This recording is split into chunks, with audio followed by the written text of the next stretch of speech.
I'm mid-process recording a different version of this. It got a little long, but a lot of the tangents are not things I'm inclined to cut, so you can listen to this, the abridged version, I guess, and then when you get time, or whatever, the other one, because I think you'll get some out of that too. But essentially, the reason I called in the first place was to talk about the whole parallel timelines thing. In this case, we'll reduce it to just two. There's like a dozen plus of them, I think, at this point, but for the sake of simplicity, yeah, picture two parallel lines. Like, I drew them in my notebook at one point. I'm not able to find that notebook right now. But it's basically, yeah, like parallel vertical lines, or I guess technically segments covering most of the page, almost from top to almost bottom. And they're, yeah, spaced, about a third across the page each. So the first one says Earth, that's our dimension. The other one is Ya, Y-A-A. It's just the name I came up with for a somewhat larger planet with one supercontinent on it, surrounded by oceans, dotted with isles and archipelagos and whatnot. Archipelagos. I don't know how to say the CH. Same thing with Archangel or Archangel. I don't know, Michael and all that. I don't know religion as well as I could. Or Archbishop, Deacon, whatever. Anyway. So it's basically, it's a planet with one big supercontinent. The planet and the supercontinent, kind of like Roshar, are both called Ya. And I don't know how, I think I just needed a name. That's right, it sounded like yore, so like ages of yore, or, days of eld, times long past and eras of old type thing. And that's the planet where humans and other entities have evacuated off species that were going extinct here from various timelines. So they've got sauropods and, trilobites and pterosaurs and straight-tusked paleoxodon elephants, mastodonts, things like that. There's a lot of Sivatherium. You might like them. The name means Shiva's beast. They are related to giraffes and okapis. And Sivatherium and Brahmatherium and Samotherium, the beast of Samos. Samos, whatever. It's like an island, I think, or a region. Those are actually a big part of this story. And the whole Cimmerians riding with their elongated spears into battle. That's a whole other thing, but I'll get into that. But it reminded me at some point to continue the thing about Pakistan and that family, and Wales, and the Suleiman Mountains, and I think it was like Dr. Philip Gingerich or something. No relation to Newt that I know of. Wish the latter would die already. But so the two timelines are not really fixed. I guess you could say in relation to each other. So there's no such thing as like January 1st, 2000 at midnight, like just after the Y2K thing would have triggered like that moment is not necessarily, parallel or analogous to any one moment on this other timeline. It could be anything from before humans arrived, or I'm going to think it's probably not just humans, but things evacuating all these species. It could be before they started to populate the continent and the oceans and the isles, some of them. It could be somewhere along its history, anything from before the Elephant Wars to after the discovery of the elephant tree. There's all this stuff going on. But yeah, there's no such thing as like the year, 500, or I guess even years work differently then, being on a different orbital trajectory path and everything. And, just having different rotational or whatever, rates or something, patterns. Like days are probably a different length, I don't know. But yeah, there's no fixed kind of, you can leave at any point from Earth, or maybe not any point, we'll get into that, but like you could leave, for the sake of this thing, at any point, in the sense that it doesn't matter where you left from on Earth. You could wind out at any number of points on this other timeline. So I'm picturing them going back and forth and creating this whole time mess, which is part of why I'm thinking it might just split off parallel timelines each time to prevent the whole grandfather paradox. That's they talk about this in Tenet. Basically, if you go back in time and kill your grandfather, that kind of self-corrects so that you wouldn't have been born to go back and kill your grandfather to prevent yourself from being born, so that you couldn't go back and kill your grandfather. It's kind of like the whole go back and shoot Hitler thing. It's like, okay, but then we have a history in which the Hitler thing doesn't happen, at least to the extent that it actually did, which would course correct the same timeline so that there's no reason for you to go back and kill Hitler. It's self-sustaining, self-defeating, I don't know what you'd call that, self-justifying, self-evident, there's the word. It is not only logical in argument terms, but it is also sound. So, I guess it is both, because, yeah. I guess you can't really have one without the other, but the opposite's not necessarily true. It's like concentric circles. Anyway, I remember one person referring to this as a directed Hamiltonian path through a bipartite graph, which the Hamiltonian thing kind of brings in one thing I was going to say. This is further complicated by something I'm considering doing, which is that the main character, a 9-year-old in the year 2004, named Alan Swan, He enters this world at some point, is the plan right now. And he's one of the few things that are from the original story from when I was 14. Basically, there were no cloud bats or mastodon crabs or anything in the original. It was just this. He was 14 in that version, like me. Although I didn't always do that. Even then, I did in that case make the character very similar to myself. That's kind of like how not every Stephen King main character is a writer and or based in Maine. Just enough of them are that people notice. Write what you know, indeed.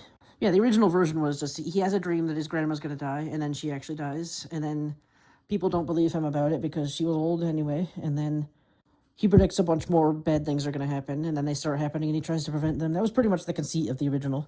So anyway, in this version, Alan Swan travels to this world. There's a thing I was going to add, even back then, to like some version of the story. I don't know if it ever quite actually happened. I was going to make a passing reference or an allusion to... the original title of the story was named after a term I found in a book for people who can see the future in their dreams. It's called oniromancy. The practice or the ability is called oniromancy. Oniromancy, I think I'm pronouncing it right. Kind of like oniric or oniros. So yeah, it was called the Oniromancer. I changed it to Dream Seer because more people... It means essentially the same thing. It's a compound term I came up with. I later found out apparently there's something in Ice and Fire called a Green Seer, and it's actually very similar. But I would have probably changed it at some point, but there's been enough things like that, where it's just like weird coincidences that weren't actually plagiarism, that I'm like, you know what? I'm tired of trying to be wholly original. I'm tired of the pressure to have each ingredient be completely new, and like no, it's not the ingredients, it's what I do with them. Like what do I whip up with these ingredients? How do I flavor and spice it? That's what matters. So any one part of it's probably not. Some parts are probably pretty original actually, but. Yeah, Dream Seer. So, yeah, Alan the Dream Seer. There was going to be a line at some point, because I read this in the Oniromancy article in that book, that there was going to be kind of a passing throwaway reference to how Abraham Lincoln allegedly saw his own death at the hands of Booth at the Ford Theater.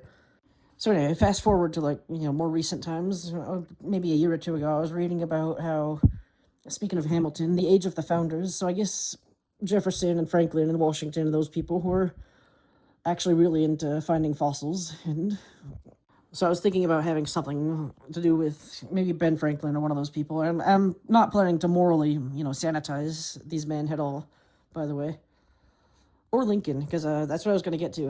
I'm thinking of having Lincoln be traveling back and forth, maybe in his dreams. I don't know how it'll work yet, in this reality as well, and he'll be going back and forth, and maybe Lincoln and Franklin have some troubling conversations about slavery or something, and then someone from, 200 years later or whatever, or almost 150 years, I guess, would have more modern perspectives, like Lincoln, you weren't perfect either. Lincoln did some, we'll get into that, but the thing that's tying us together, like Alan's, autistic fascination / obsession with zoology, and proboscideans in particular, that's, in terms of evolutionary trees, that's the elephant tree. That's the thing, it's having a lot of meanings now. But yeah, the whole evolutionary tree of elephants and mastodonts and mammoths and tuskers and gomphotheres and all that. Erytherium, Barytherium, Merytherium, or Moratherium, depending on how you pronounce it.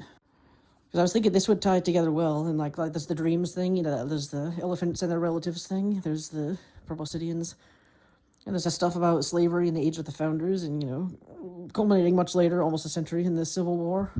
A few decades shy, maybe, but 40. And anywho, just like providence, like faith, I found out after all this that in 1861, President Lincoln received a letter from King Mongkut of Siam, which is now part of Thailand, I believe, offering to send a number of mating pairs of Asian elephants to the American prairies in the Midwest, and Lincoln ended up declining because, I don't know, something about the ecosystem, or maybe he was too busy fighting a war or something.